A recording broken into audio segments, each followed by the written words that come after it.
At our engagement party, she toasted to finding the courage to follow my heart and kissed my best man.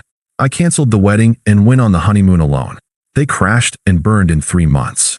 Hey viewers, before we move on to the video, please make sure to subscribe to the channel and hit the like button if you want to see more stories like this. Thanks. Hey Reddit, throw away for obvious reasons.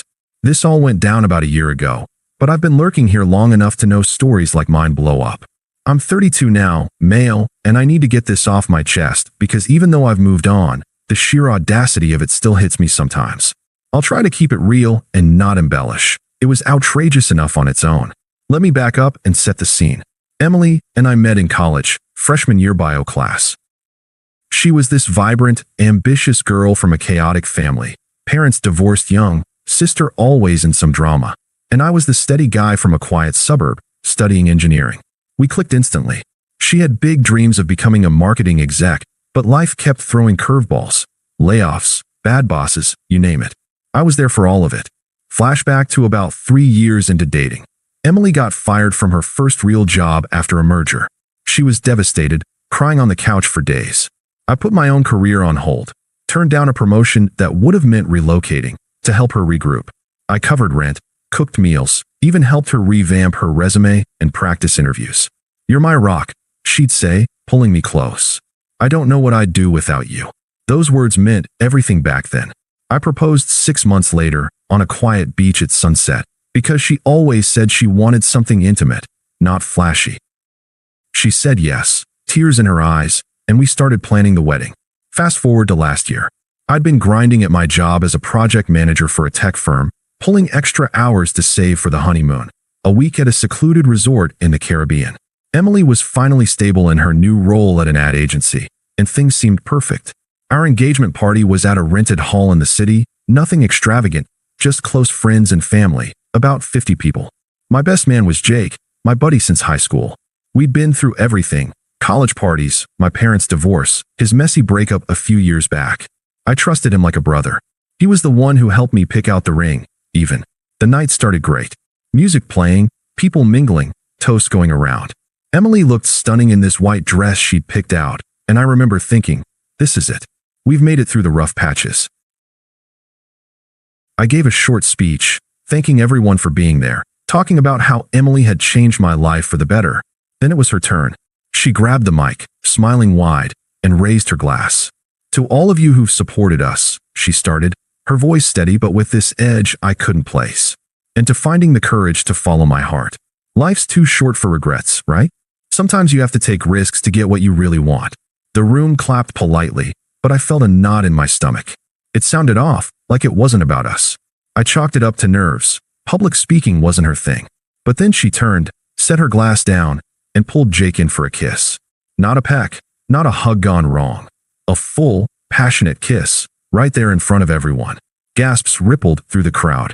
My mom dropped her fork. Jake didn't pull away at first, he leaned into it. The hall went dead silent except for a few whispers. Emily finally broke it off, wiping her lip with this smug little grin, like she'd just won something. She looked at me and said, "Oh come on, Alex, don't look so shocked. It's not like this came out of nowhere." I stood there, glass in hand, feeling the blood drain from my face. What the hell? My mind raced back to little things I'd ignored. Late nights at work she shared with Jake. He was in sales for the same agency. Inside jokes they'd laugh about. Her phone always face down. But this? Publicly? At our engagement party? Emily, what is this? I managed, my voice low, trying to keep it together. The mic was still on, so everyone heard.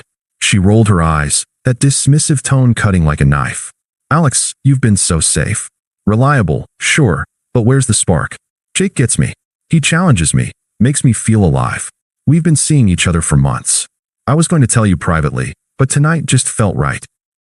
Courage, remember? Jake shuffled awkwardly, avoiding my eyes. Dude, I'm sorry. It started as drinks after work.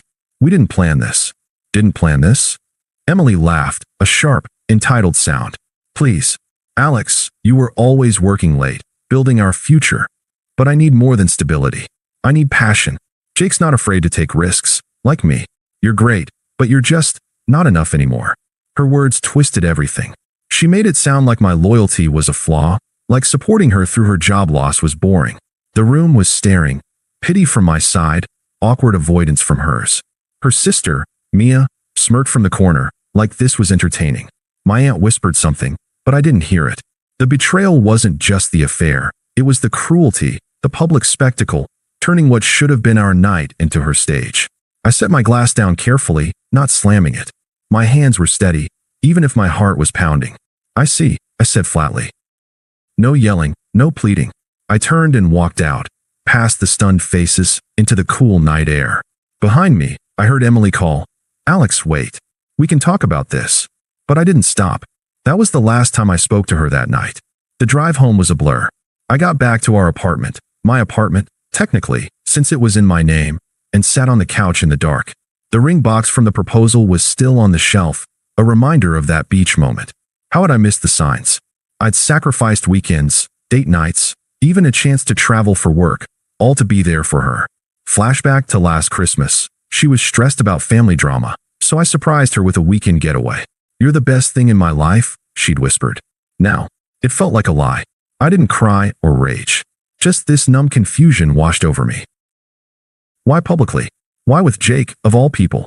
The unfairness gnawed at me. The way she twisted my reliability into an insult, like being committed was a weakness. I scrolled through my phone, seeing missed calls from friends, texts like, "What the fuck happened?" from my cousin. But from Emily? Nothing yet. Jake sent one. "Man, call me. We need to talk." I deleted it. By morning, the shock settled into resolve. I called the wedding planner first, canceled everything. Venue, flowers, band. Most deposits were lost, but the honeymoon tickets? Non-refundable, booked in my name. I stared at the confirmation email, 7 days in paradise. Why not? I thought. She'd always said it was her dream spot, but now it would be mine. Alone. I packed a bag methodically, no rush, no drama. Her stuff? I boxed it up neatly and left it by the door. Then I changed the locks, just in case. Mutual friends started reaching out. I kept responses short. "It's over. Appreciate the concern."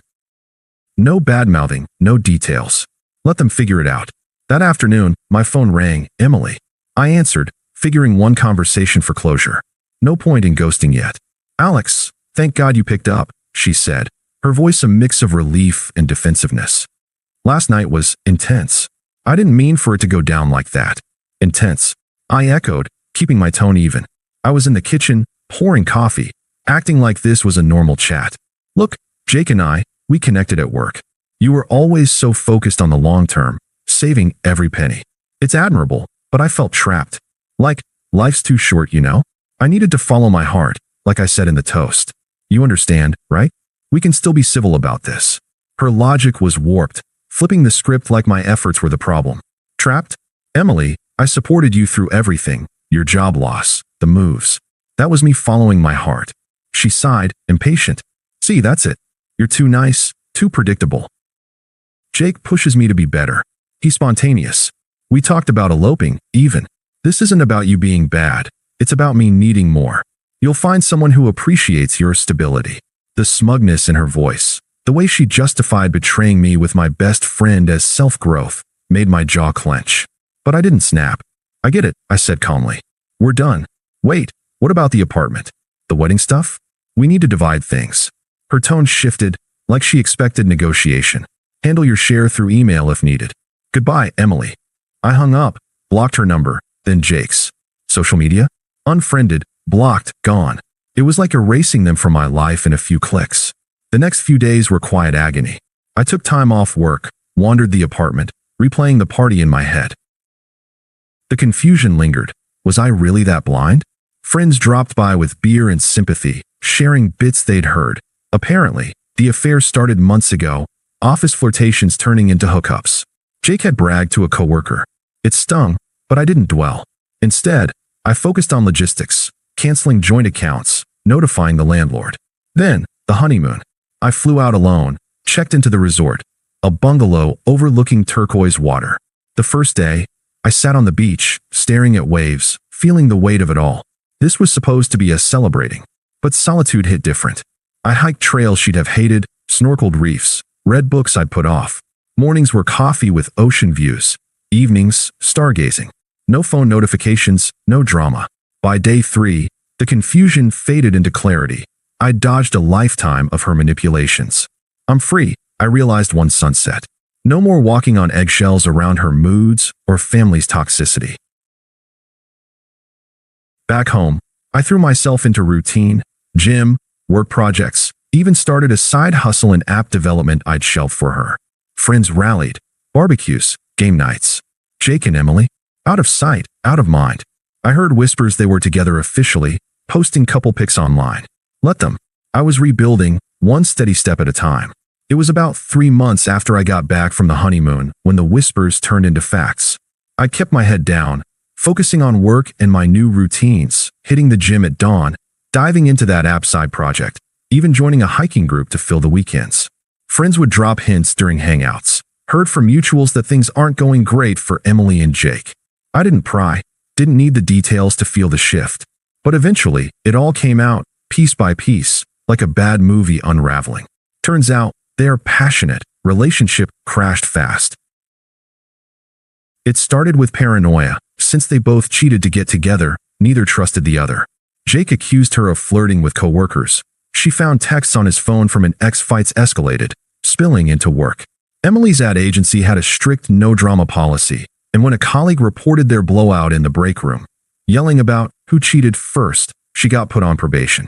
Jake, being in sales, charmed his way out at first, but the tension tanked their performance. Mutual friends bailed. Most sided with me after hearing the full story, cutting them off from barbecues and group chats. Her family? They enabled it, of course, Mia posting shady memes online about true love winning. But even they couldn't spin the mess. Then Emily got fired. A big client pulled out after hearing office gossip tied to her, and that was that. Broke and isolated, she started reaching out. First, through email since I'd blocked her phone. A long one titled, "We Need to Talk," full of excuses. I ignored it. Then text from a new number, voicemails piling up. Her desperation ramped up quick, and soon her toxic circle got involved. It was like watching a script flip, from smug cheater to frantic ex. The first real attempt came via text, about a week after her firing. My phone buzzed during a work meeting. I checked later. "Alex, it's Emily. I know you're mad, but please hear me out. Jake and I, it was a huge mistake. He turned out to be controlling, jealous all the time. We broke up last month. I lost my job because of the stress. Can we meet? I miss what we had." I didn't respond. A day later, another. "Come on, don't be like this. Remember how I supported you through your parents' divorce? We were good together. Let's grab coffee and talk it out." Still nothing from me. That's when she escalated, showed up at my apartment one evening, banging on the door. I was inside, cooking dinner, and froze for a second. But I opened it, keeping the chain on. "Alex," she said, eyes red like she'd been crying. Her hair was messy, clothes rumpled, not the polished Emily from the party. "Thank God you're home. Let me in. We need to fix this." "Fix what?" I asked flatly, arms crossed. She pushed forward, voice cracking. "Us. Jake was a rebound, a stupid fling. I was confused, okay? You were always so focused on the future, it made me feel stuck. But now I see. You were right. Stability is what I need. I've learned my lesson. Please, take me back. I'll make it up to you." Her words echoed her old justifications, but now twisted into pleas. I saw the hypocrisy, blaming me then, needing me now. "Emily, you followed your heart. Remember? Life's too short." She faltered, then got defensive. "Don't throw that in my face." I was emotional that night. Jake manipulated me into it. "You're better than this, better than him. Let's start over. I still have feelings for you." "No," I said simply. "We're done." I closed the door, locked it. She pounded a few more times, yelling, "Alex, open up. This isn't fair." Then she left. But it didn't stop. Next came her family. Her mom called from a blocked number. Must have gotten my work line somehow. "Alex, this is Karen. Emily's a wreck because of you. She told me everything. You can't just ghost her after all those years. Be a man and forgive her. Everyone makes mistakes." I kept it brief. "Karen, this isn't your business. Goodbye." Hung up. Then Mia, her sister, texted, "Hey asshole. Emily's crying nonstop. You think you're so superior, walking away like that? Jake was a dick, but you're worse for ignoring her. Family sticks together. Call her back, or you're trash." I blocked that too. Emily's attempts peaked a week later with a frantic voicemail. "Alex, why won't you answer? I need help. Rent's due, and I'm crashing on Mia's couch. Jake left me with nothing. You owe me after how I stood by you. This silence is cruel. If you don't respond, I don't know, but you're heartless.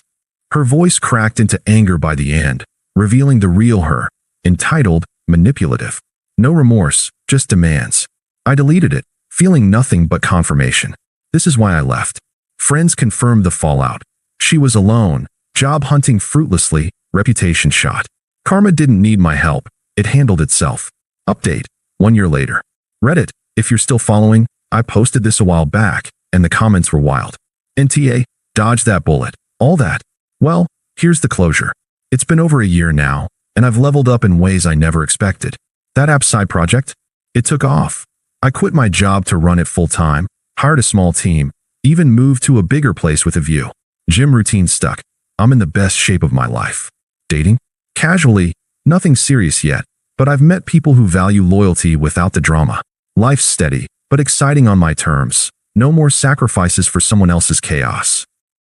Emily faded to irrelevance. I hadn't thought about her in months until last week. I was at a coffee shop downtown, grabbing a latte before a meeting when she walked in. She spotted me immediately, froze, then approached with this forced smile. Looked rough, tired eyes, same rumpled vibe from before. Alex? Wow, small world, she said, voice shaky. You look great. Can I sit? Just for a minute. I nodded once, sipping my coffee. No warmth, just politeness. What do you want, Emily? She sat, fidgeting. I wanted to apologize. For real this time. The party, Jake, everything. It was the biggest mistake of my life. I've been in therapy, working on myself. Lost friends, still job hunting. Seeing you thrive, it hurts, but I get it now. Can we try again? Even as friends? I miss you. Her plea hung there, desperate. I saw the shift. She'd gone from smug to broken, power reversed. But I felt nothing. No anger, no pity. Just detachment. Apology noted, I said calmly. But let's be clear. You said life's too short for regrets, right? That you needed passion, not stability. You followed your heart, with my best friend, in front of everyone. Now you're here because it backfired. She winced. Don't twist my words. I was wrong, okay? You've changed, successful, confident. We could be that power couple now. I leaned back, mirroring her old logic right back. See, that's it. I'm not predictable anymore. Not safe. But back then, my reliability was the problem. You needed risks, challenges. Well, I took one, walking away from you. And it paid off. You're the one stuck now, Emily. Not me. Her face crumpled, anger flashing. So that's it. You're just going to rub it in? After all we had. No rubbing. I replied firmly. Just facts. You've become irrelevant to my life. I've built something better without you. Peace, growth, a future on my terms. You're a closed chapter. Take care of yourself. I stood, grabbed my coffee, and walked out. She called after me. Alex, wait, but I didn't look back. That was it. Final, definitive. No loose ends. If there's a lesson here, Reddit, it's this. Sometimes the best response is none at all. Let karma do the work while you build your own path. Thanks for watching. Make sure to subscribe to the channel and hit the like button. What do you think about this story? Share it in the comments.